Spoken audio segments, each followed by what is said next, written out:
तो आज है 6 अप्रैल और सुबह के बजे हुए हैं 7।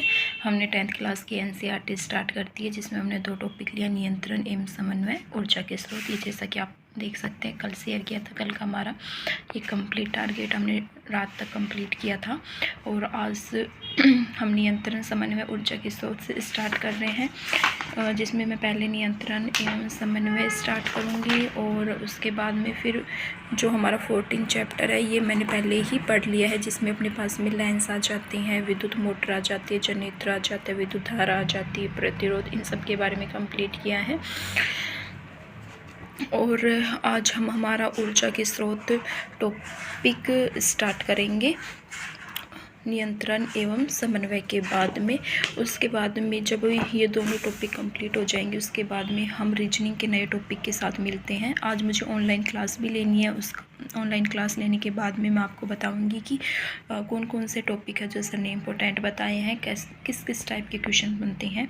तो आपको वीडियो पूरी देखनी है। अभी हम चलो एनसीईआरटी कंप्लीट करते हैं, उसके बाद में मिलते हैं।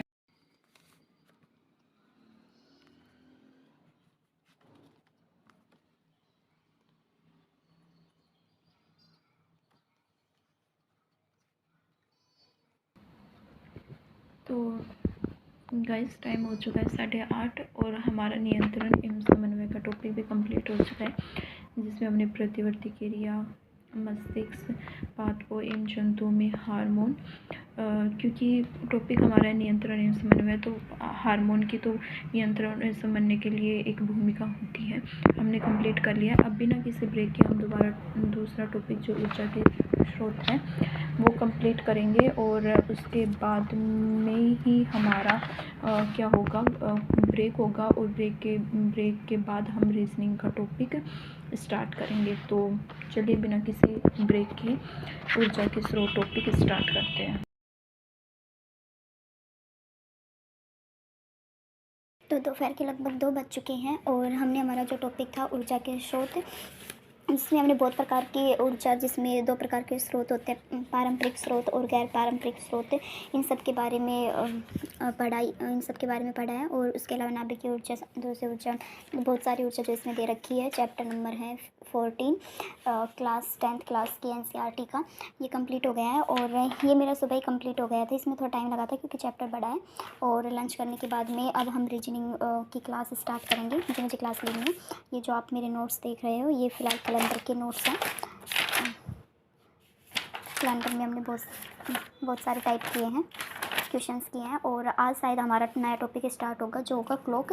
तो अब हम क्लास स्टार्ट करते हैं और उसके बाद में मिलेंगे, उसमें हम डिस्कस करेंगे। इसमें तो पूरा चैप्टर है, ये तो कोई भी पढ़ सकता है। एनसीईआरटी तो लगभग जो भी तैयारी कर रहे हैं उनके पास मिलेगी, तो इसमें तो कुछ डिस्कस करने का है नहीं।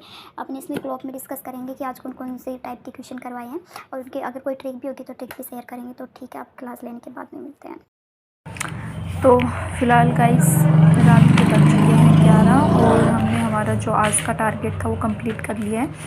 इन नियंत्रण समन्वय के बारे में हम सुबह भी डिस्कस कर चुके हैं। और आज जो हमने क्लॉक पढ़ा उसमें क्लॉक में 4 टाइप के क्वेश्चन पूछे जाते हैं। एक अपने पास, इसमें से हमने आज 2 टाइप कंप्लीट किए, एक एंगल, एक टाइम। जब अपने को टाइम दिया उत्तर अपने से एंगल पूछा जाता है और एंगल देख के अपने से टाइम पूछा जाता है। इसके लिए अपने पास में दोनों के लिए फॉर्मूले होते हैं। जैसे एंगल के लिए अपने पास में फॉर्मूला होता है 30h-2 अपॉन में 30h अपॉन में 11/2 मिनट।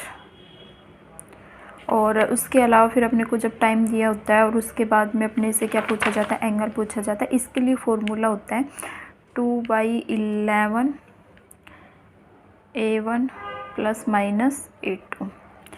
तो अपने पास में क्या होता है कि ये 2 फॉर्मूले होते हैं। इस वाले फॉर्मूले से अपने पास में क्या होता है कि टाइम के सारे क्वेश्चन सॉल्व हो जाते हैं और एंगल के लिए अपने पास में ये फॉर्मूला लगाना पड़ता है। और वो बेसिक सी चीज़ होती है कि घंटे वाली सुई 1 मिनट में कितना कोण बनाएगी, 1 मिनट वाली सुई 1 मिनट में, सेकंड वाली सुई 1 सेकंड में। ये सारे तो कॉमन क्वेश्चन, बेसिक क्वेश्चन होता है। उसके अलावा मैथ में हमारा नंबर सिस्टम चल ही रहा है, जिसका अब रिविज़न ही किया आज, क्योंकि आज मैथ की कोई क्लास नहीं थी और क्वेश्चन सॉल्व किए हैं। उसके अलावा इंग्लिश में टेंस है, जिसमें से एक हमारा टेंस था।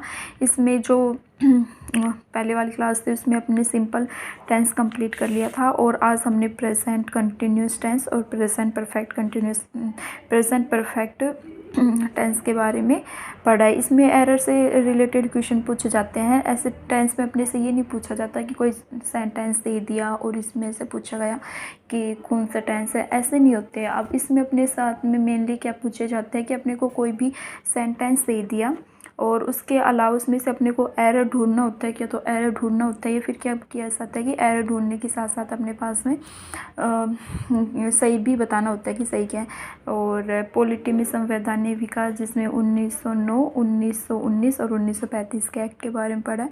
और साइको में वही उत्कर्ष के नोट्स चल रहे फिलहाल तो, ग्रोथ एंड डेवलपमेंट। और करंट के लिए हमने RNA जो अंकित सर की क्लास वो कंप्लीट की है। तो आज का टारगेट हमारा कंप्लीट हो गया है, और उसके बाद में ये स्टार्ट है, इसलिए मैं सिर्फ ओनली ये है कि ठीक है जितनी मेरी क्लास चलती है उसके साथ साथ मैं रिवीजन कर लेती हूँ। अभी जैसे धीरे धीरे स्टार्ट होगा, मैं सेकंड पेपर के लिए भी कुछ ना कुछ पढ़ना है। बुक्स लेके आएंगे, वो भी दिखाएंगे कि कौन सी बुक ली है।